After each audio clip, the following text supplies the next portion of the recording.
बिस्मिल्लाहिर्रहमानिर्रहीम। अस्सलामुअलैकुम फ्रेंड्स, आज हम आपके लिए बहुत ही मज़ेदार हलीम या फिर दलीम कह लें उसकी रेसिपी लेकर आए हैं। ये बनने में इंतहाई मज़ेदार, यकीन करें इतनी मज़ेदार ये डिश बनती है कि आप अपनी उंगलियां चाटने पर मजबूर हो जाएंगे। हलीम को किस तरह से तैयार करना है, गाढ़ा करना है या नहीं करना, ये सब कुछ हम आपको वीडियो में बताएँगे। तो चलिए रेसिपी को स्टार्ट करते हैं।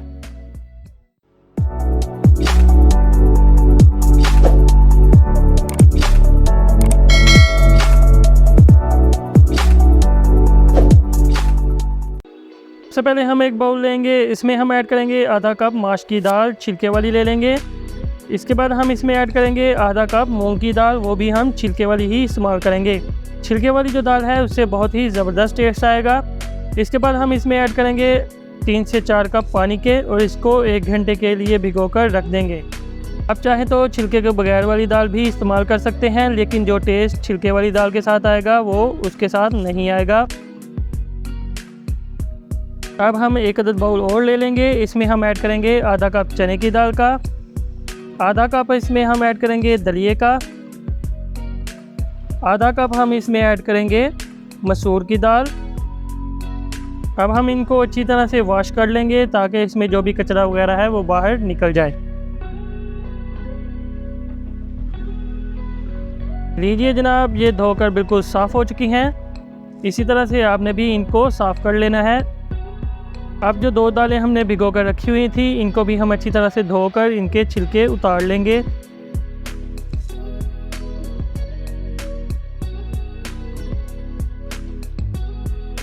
अब हम एक प्रेशर कुकर लेंगे, इसमें हम इन दालों को ऐड कर देंगे और इनको बॉयल कर लेंगे।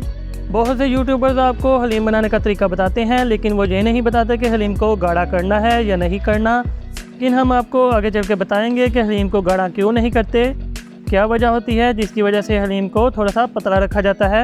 अब हम इसमें 2 लीटर पानी ऐड करके इनको उबाल लेंगे और इसमें ऐड करेंगे 1 टेबलस्पून नमक ऐड करेंगे और 2 टेबलस्पून हम इसमें ऑयल के ऐड करेंगे। ऑयल इसलिए ऐड कर रहे हैं ताकि जब प्रेशर लगाया जाए तब दाल जो है वो सीटी के रास्ते बाहर ना आ जाए। अब हम इनको अच्छी तरह से हिला लेंगे और प्रेशर को बंद करके 25 से 30 मिनट के लिए प्रेशर पर लगा देंगे। जब तक हम प्रेशर कुकर को बंद कर रहे हैं, आप अपने प्यारे से हाथों से हमारे चैनल को सब्सक्राइब कर दें और साथ में दिए हुए बेल के आइकन को भी प्रेस कर दें। यह आपकी तरफ से प्यार और मोहब्बत होता है जो आप हमारे साथ शेयर करते हैं। 25 से 30 मिनट के बाद हमारी जो दाल है वो बिल्कुल रेडी हो चुकी है, बॉयल हो चुकी हैं। दालें बिल्कुल रेडी हो चुकी हैं। अब हम इनको ठंडा होने के लिए रख देंगे। यहाँ पर मसाले डालते हुए मेरी वीडियो किसी वजह से डिलीट हो चुकी थी, लेकिन मैं जो मसाले ऐड किए हैं वो एक साइड पर लिख रहा हूँ और साथ में आपको बता भी देता हूँ कि कौन कौन से मसाले ऐड किए हैं। 1 किलो हमने बीफ लिया है बोनलेस, 1 हमने ओनियन लिया है मीडियम साइज़ का, 1 टेबलस्पून हमने साल्ट ऐड किया है, 1.5 टेबलस्पून सुरख मिर्च का पाउडर, 2 टेबलस्पून अदरक लहसुन का पेस्ट, 2 टेबलस्पून हरी मिर्च क्रश की हुई, 1 टीस्पून गरम मसाला पाउडर, आधा टेबलस्पून धनिया पाउडर और आधी टीस्पून हल्दी पाउडर का इसमें शामिल किया है। अब बाकी जो मसाले हैं वो हम आपको दिखा देते हैं क्या क्या इसमें शामिल करने हैं। 1 टीस्पून हम इसमें ऐड करेंगे ज़ीरा पाउडर का। इसके बाद हम इसमें आधा कप दही का ऐड कर देंगे। दही ऐड करने के बाद अब हम इसमें 1/4 टीस्पून जावित्री पाउडर और 1/4 टीस्पून जायफल पाउडर ऐड करेंगे। इसमें हम ऐड करेंगे 1 लीटर पानी और इसको अच्छी तरह से मिक्स कर लेंगे। मिक्स करने के बाद हम इसको प्रेशर पर लगा देंगे। प्रेशर पर इसको 40 से 45 मिनट लगेंगे मीडियम फ्लेम पर।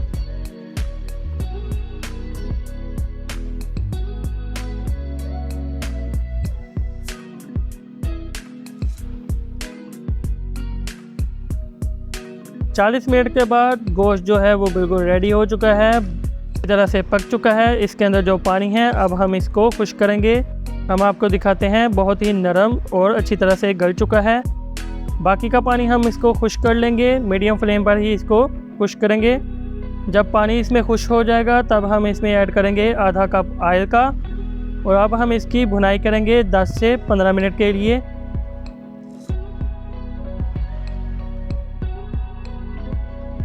10 मिनट भुनाई करने के बाद अब हम इसके रेशे करेंगे। आप किसी भी चीज़ का इस्तेमाल कर सकते हैं रेशे करने के लिए।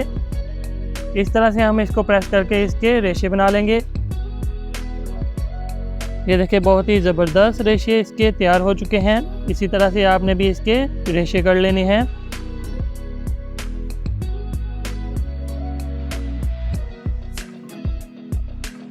रेशे करने के बाद आपको इसमें जो चर्बी नज़र आएगी वो इसमें से बाहर निकाल लेनी है।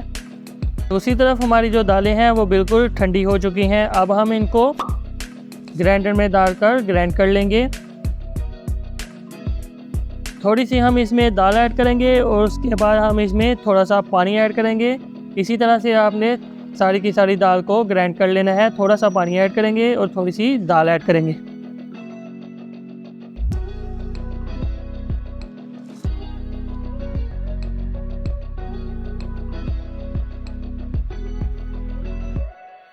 अब हम एक कढ़ाई ले लेंगे और जो हमने दालें ग्राइंड करके रखी हुई हैं वो तमाम की तमाम इसमें ऐड कर देंगे। ऐड करने के बाद हम फ्लेम को मीडियम पर ऑन करेंगे और इसको 1 से 2 मिनट के लिए गर्म कर लेंगे। अब हमने जो गोश्त तैयार करके रखा हुआ है वो इसमें ऐड कर देंगे।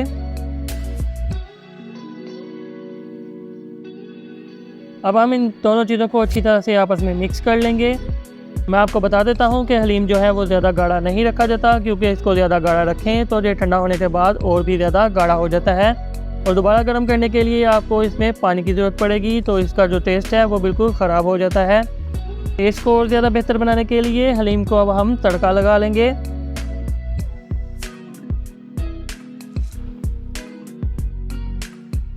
तड़का लगाने के बाद हलीम जो है वो बिल्कुल रेडी हो चुका है।